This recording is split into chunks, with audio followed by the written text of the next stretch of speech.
भारतीय टीम का वो खिलाड़ी जो कभी ठेले पर पानी पूरी बेचता था, आज उसने क्रिकेट के मैदान पर अपनी बल्लेबाजी के दम पर एक अलग पहचान बनाई। यशस्वी जायसवाल टीम इंडिया के उभरते हुए सितारे हैं, जो लगातार अपनी बल्लेबाजी से पूरे विश्व में अपनी एक अलग पहचान बना डाली है। उनके संघर्ष की कहानियां सभी जानते हैं। जब यशस्वी जायसवाल का चयन अंडर 19 वर्ल्ड कप में हुआ था तो उनके बल्ले से वहां भी खूब रन बरसे। उसके बाद से उन्होंने कभी पीछे मुड़कर नहीं देखा। उनके संघर्ष की कहानी मुंबई की सड़कों पर गोलगप्पे बेचने से शुरू होती है।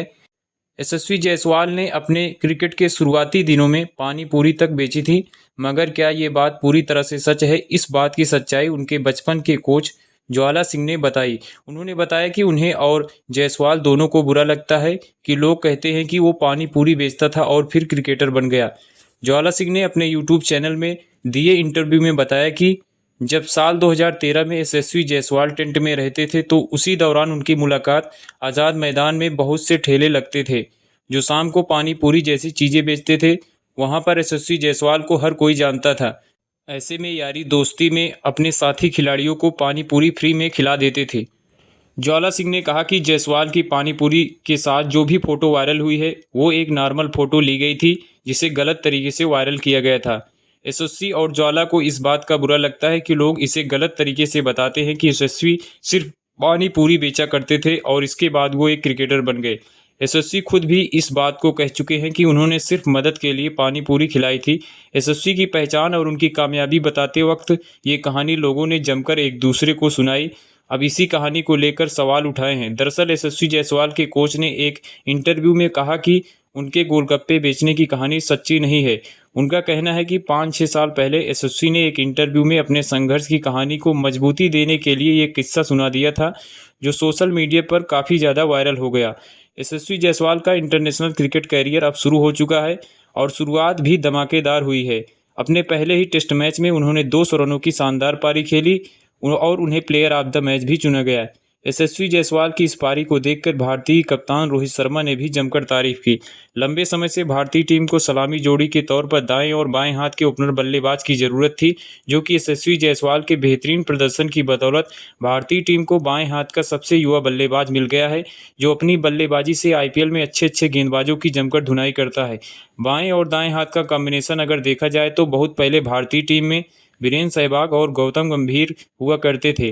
वहीं यशस्वी जायसवाल ने जिस तरीके से शुरुआत की है और उनकी उम्र इस बात का इशारा करती है कि वो लंबे समय तक इस जिम्मेदारी को निभाने के लिए तैयार हैं।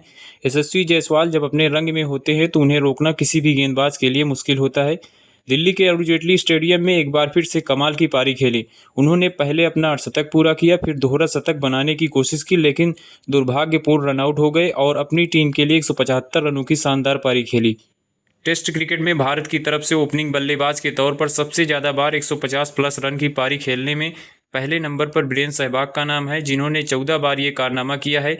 वहीं यशस्वी जायसवाल अब इस लिस्ट में तीसरे नंबर पर पहुंच गए। साई सुदर्शन ने वेस्टइंडीज के खिलाफ दिल्ली टेस्ट मैच के पहले दिन के खेल में अपनी 87 रनों की पारी में 12 चौके लगाए, जिसके बाद वह जामेल वारिकन का शिकार बने। साई सुदर्शन ने दिन का खेल खत्म होने के बाद ब्रॉडकास्टर को दिए बयान में उन्होंने अपने इस प्रदर्शन को लेकर कहा कि मैं अपनी पारी के लिए निश्चित रूप से आभारी हूं, लेकिन हमेशा आपके मन में एक छोटी सी ख्वाहिश होती है कि शतक पूरा हो जाए, इसलिए मैं और ज़्यादा की उम्मीद कर रहा था। यह एक अच्छा योगदान था। यशस्वी जायसवाल के साथ मेरी एक बेहतरीन साझेदारी रही।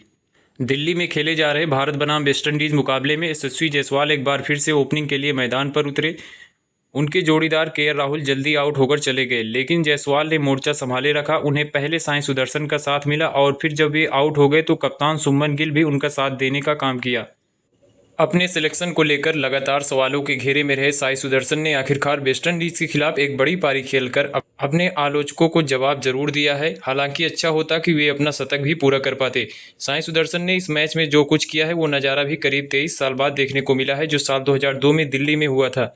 साई सुदर्शन ने अब तक 4 ही टेस्ट मैच खेले हैं, लेकिन वे इससे पहले 3 मैचों में कुछ भी ऐसा नहीं कर पाए जिसकी चर्चा की जाती। हालांकि जो साई सुदर्शन ने काम किया है वो अपने आप में बड़ा है। साई सुदर्शन ने वेस्टइंडीज के खिलाफ दूसरे टेस्ट मैच की पहली पारी में 165 बॉल पर 87 रन बनाने का काम किया है, जो काफ़ी शानदार पारी थी। बीच में कई साल तक टेस्ट में भारत के लिए तीसरे नंबर पर राहुल द्रविड़ खेलते रहे। इसके बाद जब राहुल द्रविड़ के रिटायर होने का टाइम आया तो जिम्मेदारी चेतेश्वर पुजारा ने संभाली।